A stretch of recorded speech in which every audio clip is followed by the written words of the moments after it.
wote njooni tuingie, wamama wote njoo kwake Muumba, twakaribishwa wote njooni tuingie. Ndugu zangu wapenzi, ibada ya siku ya leo kama vile niliwaambia mwanzo ina jambo tatu kubwa. Jambo ya kwanza ni kusherehe ujio wa Roho Mtakatifu siku ya Pentekoste. Tunaisherehe hapana kama mambo ilipitikanaka zamani, inakuwa miaka 2000 na zaidi pale Yerusalemu. Hapana, tunasherehe Pentekoste yetu ya siku ya leo. Namna gani Roho Mtakatifu anatusikia sisi hapa Goma Saint Esprit siku ya leo na kutualika tujenge eklesia. Ni jambo la kwanza tunasherehe. Jambo la pili, hiyo Roho Mtakatifu anatusikia siku ya leo itashuka kwa namna pekee juu ya ndugu zetu, vijana wetu. Siku ya leo watapokea nguvu hiyo mpya namna ya pekee. Roho atawashukia ndio waweze kuimarisha imani yao, kuthabitisha imani yao, kuwapatia nguvu ya kuwa mashahidi, kuwa maaskari wa Kristo. Ni jambo la pili. Na jambo la tatu, Roho Mtakatifu atusikia leo tuweze kujenga eklesia yake ndani ya parokia hii. Maana yake wandugu wenye kusanyishwa pamoja, wenye kuitika uwito wa Mungu, kuitika uwito wa kumtumikia Mungu kupitia vipaji Mungu alitupatia. Kati yetu kuna wenye kuwa na vipaji vya kusoma, vya kushauria wengine, vya kulinda amani, vya kuongoza mashirika. Kuna watumishi wa mashirika, kuna vipaji vya kutangaza Injili, mapadri, vipaji vya kutunza. Hiyo yote ndugu wapenzi ina maana moja. Faida yake ni kusema pamoja tuweze kujenga jamaa ya watoto wa Mungu inaitwa eklesia. Na tusikie ndani mwetu kama Mungu anatuita na anatutuma. Mlisikia ndani ya Injili Yesu anamwambia mitume, na watuma, nendeni na nguvu ya Roho Mtakatifu. Ni ile ndugu wapenzi, sherehe yetu ya siku ya leo. Ndiyo siku ya Pentekoste tunafahamu vizuri. Tunajua hadithi ya Pentekoste, namna gani Roho Mtakatifu alishuka juu ya mitume wake, wakaanza kusema wa lugha mbalimbali. Na mara nyingi tukiangalia siku ya Pentekoste tunakumbuka ile lugha mbalimbali mitume walikuwa wanasema. Lakini kwangu mimi siku ya Pentekoste ndugu wapenzi ina miujiza miwili. Muujiza wa kwanza nikona kama siku ya Pentekoste ndimi za moto zinagawanyika juu ya mitume na inatua juu ya kila mmoja wao. Kila mmoja wao alipata ndimi ya moto.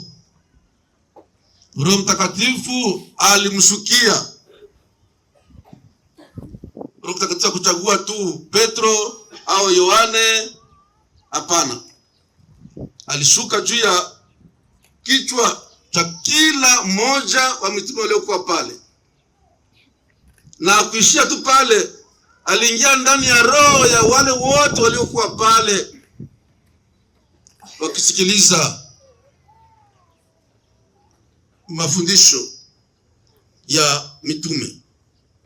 Na ndio maana kila mmoja alisikia katika lugha yake habari njema ya Yesu Kristo. Japokuwa kabila zao zilikuwa mbalimbali, lugha yao ilikuwa mbalimbali, waliunganishwa na neno la Mungu, wakisikiliza neno la Mungu, wakilishika, wakisikia vizuri mitume wanafundisha nini. Ndio ndugu wapenzi, miujiza ya Pentekoste. Kila mmoja Roho Mtakatifu anamshukia. Roho Mtakatifu, ndugu wapenzi, hachague kabila la mtu, hachague rangi ya mtu, hachague lugha ya mtu, anamshukia kila mmoja. Ni vile kati yetu hapa vijana watapokea Roho Mtakatifu, angalia huyu mtoto wa fulani, mtoto wa huyu, mtoto unatoka huku. Hapana. Angalia uchana anavala hivi, anavala hivi, anavala hivi. Hapana. Angalia huyu ni maskini, huyu ni mtajiri. Roho Mtakatifu, ndugu wapenzi, anapewa kwa kila Mkristu, kila yule anayeomba Roho Mtakatifu. Na ndio maana ndani ya eklesia tunazoea kuwakumbusha Wakristo wapenzi, kama sakramento za eklesia tunaziomba. Ni wewe unapaswa kuomba. Kama naomba, Roho Mtakatifu atakushukia. Lakini kama aombe kitu, hautapata kitu. Yesu alisema ombeni mtapewa. Omba nguvu ya Roho Mtakatifu, itakushukia. Omba nguvu ya mapendo, ya kupenda jirani yako, utapata nguvu ya kupenda jirani yako. Omba nguvu ya kuwa Mkristo mkamilifu, wenye kujua kusaidia wengine, utapata ile nguvu. Lakini kama uombe, ndugu mpenzi, hautapata kitu. Ukaomba kwa Mungu, atakupatia nguvu. Vijana wetu leo waliomba kwa Mungu, waliomba kupitia eklesia yake, kupitia mapadri, wakasema tunapenda kupata nguvu ya Roho Mtakatifu, na watapewa leo. Hiyo sakramento thibitisho wataipewa leo, bila kunyang'anya, bila kuiba. Hapana. Walitumikia, walifuata mafundisho, wakakubali kujaribiwa, wakijua kama tukiomba tutapewa. Wameonyesha kweli kama wanapenda kupata nguvu ya Roho Mtakatifu. Na ni vile ndugu wapenzi, eklesia itapatia. Ukaomba, eklesia itakupatia. Ukiuliza mabikira, mapadri, kusema upate upadrisho, unapasha kuomba kwa eklesia upadrisho. Unapasha kuandika wewe mwenyewe, kusema napenda munipatie upadrisho, munipatie naziri za utawa, na pale eklesia itakupatia. Ni vile ndugu wapenzi, siku ya leo tunapaswa kuomba nguvu ya Roho Mtakatifu. Kama uko na shida, unakuwa hauwezi tena kujua kuaminia Mungu, una masito, unajiuliza leo huyu Mungu ni Mungu gani? Namna gani atuachilia hivi? Mambo ya vita yamalizike. Na vita yamalizika, anatuletea Ebola. Tunasema ila kwa mambo gani? Labda huko unajiuliza, unaanza kusita, wanakuambia Ebola iko magumu, uende kwa mafumu, uende kwa balozi, uende sijui wapi. Ndugu mpenzi, tunapaswa kujua kwamba ndio tunaomba kwa Mungu leo kipaji cha neema ya kusadiki, ya kuwa na matumaini ya Kikristo, kuwa na imani ya Kikristo. Tu kweli maisha ya siku ya leo inakuwa maisha yenye kuchoma nyoyo za watu, yenye kukwaza imani ya watu wengi. Wakristo wengi wanalalamika. Mnakumbuka siku ya Mungu tarehe 10 ya mwezi huu, nilikuwa pamoja na baba pale Mont Carmel, wakatosha malalamiko yao. Wanasema askofu, mataksi na mali inaishi na tumaliza, inakuwa mingi sana. Baba askofu, watoto wetu wakala waendelea kukamatiwa. Baba askofu, sisi tunakuwa tunachoka na shomazi, kazi haipatikane. Malalamiko ya Wakristo, malalamiko yetu inaacha watu wengi wanaanza kuwa wanajiuliza, huyu Mungu ni nani? Jani vita hii haimalizike.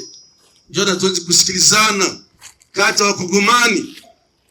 Jani wakubwa wa nchi hawezi kukaa pamoja, wasumulie, waangalie namna gani kuleta maendeleo ndani ya nchi, kuleta umoja kati yetu.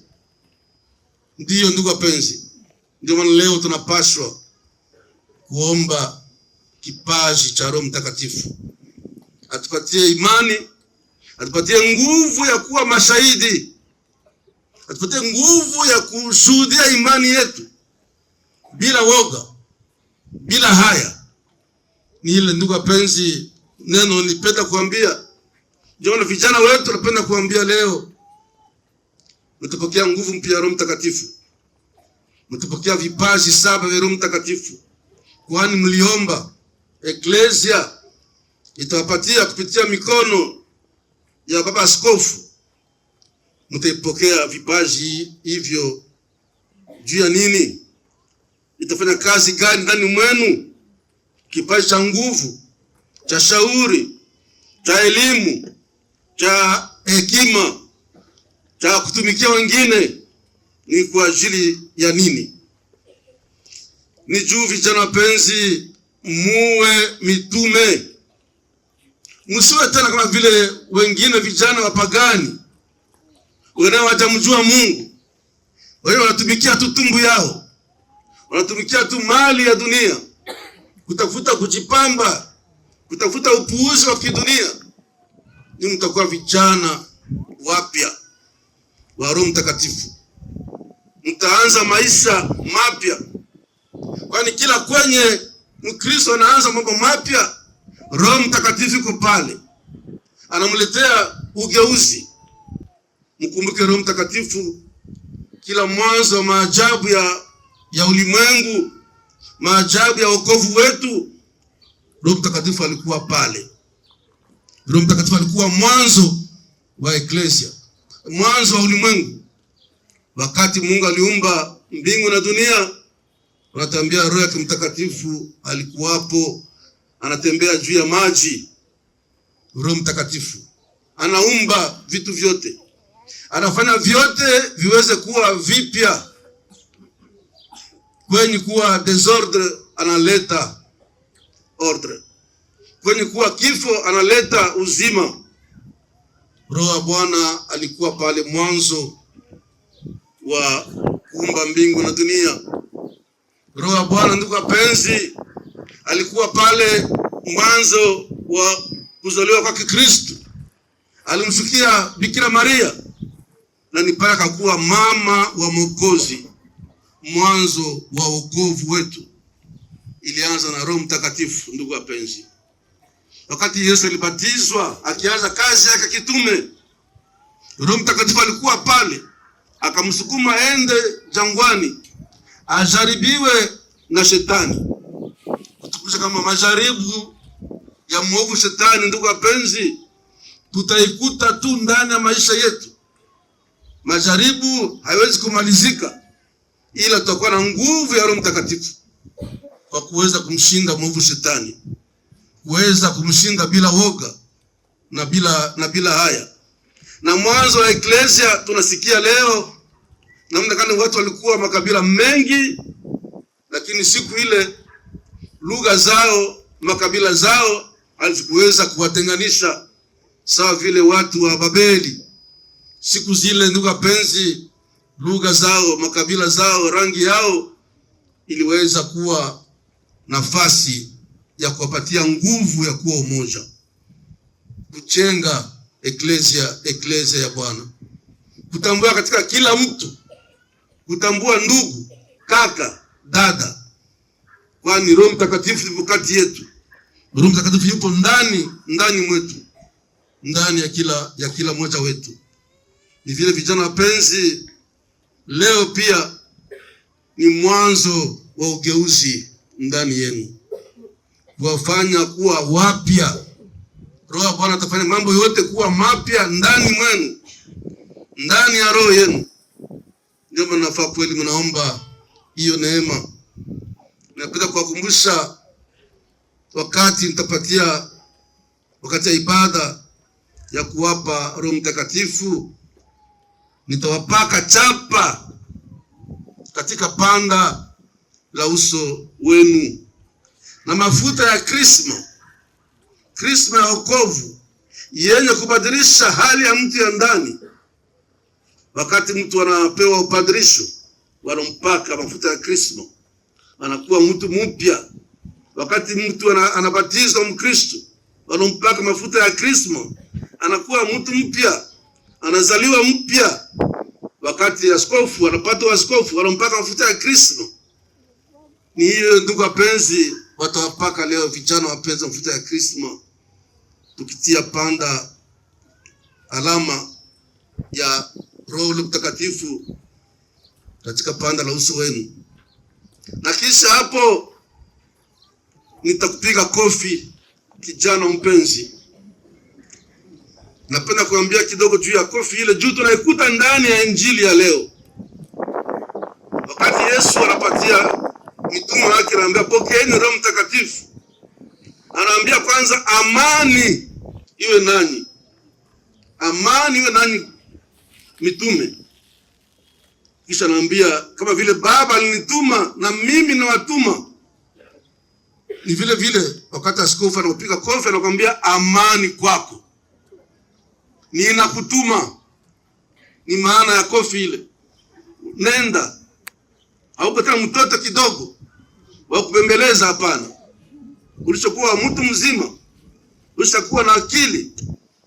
Uende uwe mtume wa Yesu Kristo, uwe askari wa Yesu Kristo. Katika njia yako utakutana na majaribu ya madhehebu, majaribu ya watu wenye kupenda kukudanganya, kupatia corruption. Utakutana watu wengi kwa wanakudanganya, oh mimi nakupenda, kama ni binti ndakupatia $, kisha anakuacha. Na wengi anakuacha na mimba. Utakutana ile yote katika maisha yako. Kama wewe ni kijana, utakuwa na majaribu ya kuiba tu, upate telefoni, upate sijui manguo ya bei kali. Lakini yote kijana mpenzi, utakani upuuzi. Leo utapata nguvu ya Roho Mtakatifu, tunakutuma. Nenda uwe mshuhuda wa Yesu Kristo. Yesu anambia amani kwenu, kama vile Baba alinituma nami nawatuma. Pokeeni Roho Mtakatifu. Si watume bila kitu, hapana. Mtana labda bila franka, bila sijui silaha, bila kitu gani sijui, lakini mnaenda na nguvu ya Roho Mtakatifu. Na nguvu ya Roho Mtakatifu, ndugu wapenzi, silaha yake ni sala ya chapule. Ndio napenda kwa vijana wapenzi, msikose chapule, muweze kujua kusali chapule. Na msisikie haya kuvala chapule yenu kushingo, mseme watanichekelea, watu wa mazao watanichekelea, watu wa masianso occulte watanichekelea. Hapana. Unapokea nguvu ya Roho Mtakatifu, nenda kumtumikie Mungu. Uchague kumtumikia Mungu, usitumikie maarifa ya dunia. Ni ile maana ndugu wapenzi ya uthabitisho wetu kwa siku ya leo. Tuweze ndugu wapenzi kutafuta kuleta amani. Yesu anatuambia leo amani kwenu. Ibada ya misa iwe mwanzo wa kufanya tuweze kwa kila mmoja wetu mwenye kujenga amani. Na Roho Mtakatifu akuje ndani ya roho yetu. Moto wake usafishe ubaya wote wa dhambi ndani ya roho yetu. uunguze ubaya ule, utuangazie katika njia zetu, utuangazie katika maisha yetu ya kila siku, tuweze kuwa tayari kumtumikia Mungu bila woga, bila haya. Basi ndugu wapenzi, tuendelee na ibada yetu ya Eukaristia Takatifu. Mwenyezi Mungu atumie leo nguvu mpya ya Roho Mtakatifu juu ya kila mmoja wetu, na hata juu ya wale wote wasiofika hapa lakini wanauba ya kufika hapa, wagonjwa, wafungwa. Roho Mtakatifu aweze kuwashukia na waweze kuwa Wakristo wakamilifu, Wakristo wema. Bwana awe nanyi.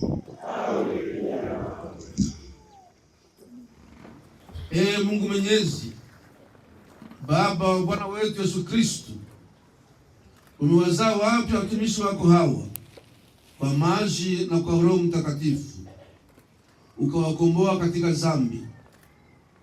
Wewe Bwana, umtume ndani yao Roho Mtakatifu mtulizaji, uwapatie hawa roho ya hekima na ufahamu, roho ya shauri na nguvu, roho ya elimu na kukutumikia, kwa ajili ya Kristo Bwana wetu. Amen.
tunapata ukombozi wetu na uponyaji wa majeraha yetu.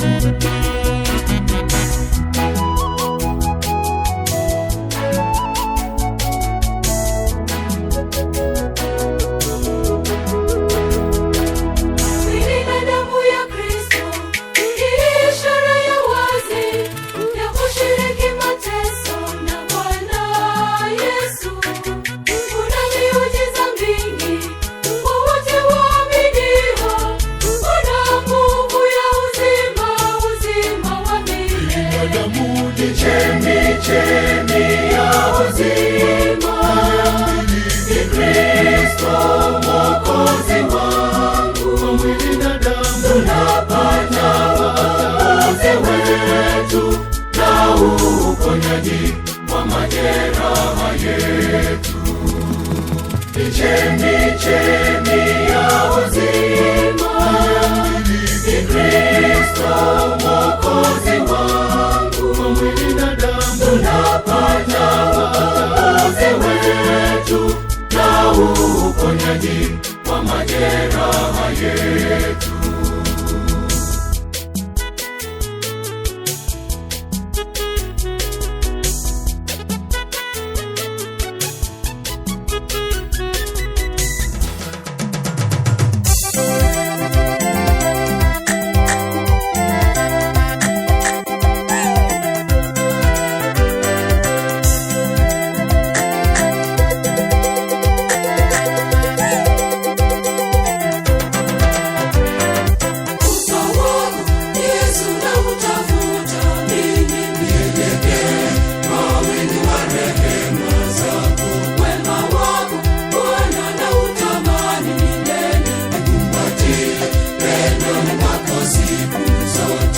Simama na mimi, rafiki wa kweli, siwezi bila wewe Bwana. Simama na mimi, nishike mkono, dunia yatisha, ongea mwamba wangu Bwana. Simama na mimi, simama na mimi, rafiki wa kweli, siwezi bila wewe Bwana. Simama na mimi, nishike mkono, dunia yatisha, ongea mwamba wangu Bwana. Simama na mimi.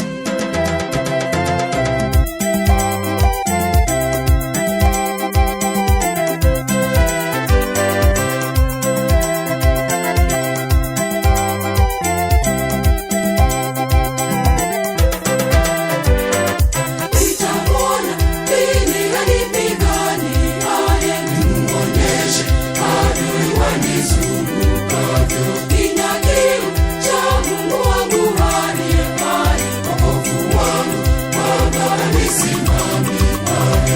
Simama na mimi, rafiki wa kweli, siwezi bila wewe Bwana. Simama